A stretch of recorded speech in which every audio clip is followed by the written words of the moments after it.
বুড়ি ওখানে বসে আছে, পুজো দিচ্ছে, আর ওখানে শুয়ে আছে।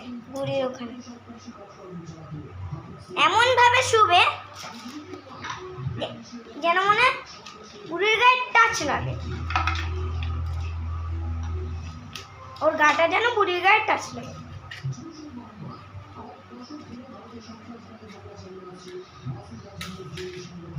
ওই ঘরে ওর জন্য আমি টিভি ফ্যান সব চালিয়ে রেখে দিয়ে এসেছি, আর ও এই ঘরে গরমের মধ্যে বসে আছে।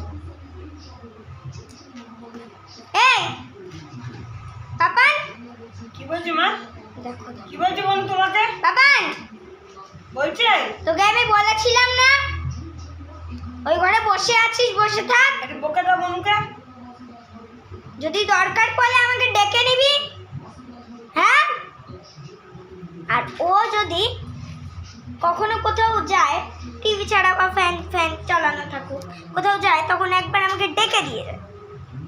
এইদিকে ঘুরে আসে, আমি যেখানেই থাকি ও জানে আমি নিচে না কোথাও একটা জায়গায় থাকবো। ও আসে, এই যে আমাকে দেখে, দেখে চোখটা টিভির দিকে ঘুরে, ঠিক আছে, ঘুরিয়ে আমি কিন্তু বুঝে যাই। প্রথমবার বুঝতে পারতাম না যে ও কি বলতে চাইছে, এখন বুঝতে পেরেছি। দেখো ওইটুকুনি ছোট ফ্যানটা চলছে, ঠাকুরের ছোট ফ্যানটা চলছে, আর ওই গরমের মধ্যে বসে আছে। এই আবার এদিকে তাকা, নিচে কি তাকাচ্ছিস? আমার দিকে তাকা, তোকে আমি বলেছিলাম না ওই ঘর থেকে আসার সময় আমাকে ডাকবি, হ্যাঁ?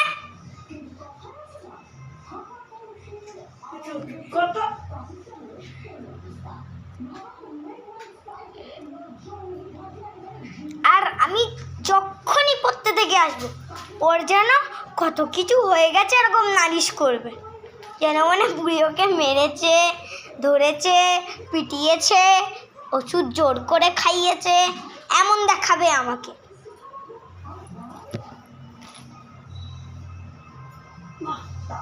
ঠিক এমন দেখাবে আমাকে, চোখটা ঘুরিয়ে দেখাবে।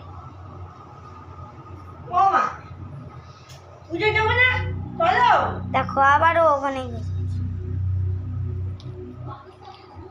এই তুই ওখান দিয়ে উঠবি, হ্যাঁ? ওঠ ওখান দিয়ে, বন্ধ করে, আমি বন্ধ করে দিয়ে আসবো এগুলো, তখন কিছু বলতে পারবি না কিন্তু।